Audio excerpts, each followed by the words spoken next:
उसने बोला कि शायद मुस्लिम नहीं है, उसने उसको गोली मार दी। मेरे बेटे का बच्चा लो, प्लीज भगवान के लिए बचा लो। कश्मीर के पहलगाम में हुआ ये हमला भारत के इतिहास में हुए सबसे क्रूर और कायराना हमलों में से एक था। निहत्थे नागरिकों पर बरसाई गई उन गोलियों ने न सिर्फ इंसानों को मारा बल्कि पूरे देश के सब्र को भी छलनी कर दिया। India will identify, track and punish every terrorist and their backers.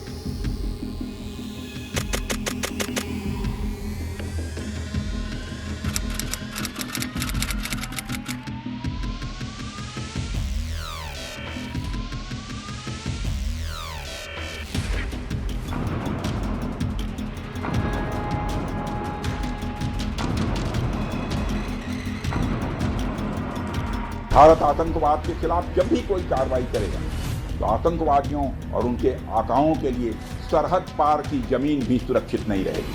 Operation सिंदूर शुरू हो चुका था। दुश्मन जिसे अपनी सुरक्षित पनाहगाह समझ रहा था वो उसकी कब्रगाह बन चुकी थी।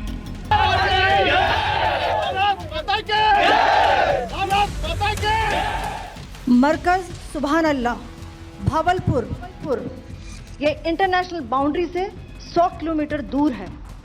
जैश ए मोहम्मद का मुख्यालय था। यहाँ पर रिक्रूटमेंट, ट्रेनिंग व इंडॉक्ट्रिनेशन का केंद्र भी था। शीर्ष आतंकी अक्सर यहाँ आते थे। मैं आप सबको बताना चाहती हूँ कि किसी भी सैन्य ठिकाने का निशाना नहीं बनाया गया और अभी तक किसी तरह की नागरिक क्षति की रिपोर्ट नहीं है। धन्यवाद। जय Hind. A niche technology weapons with careful selection of warheads was ensured so that there will be no collateral damage.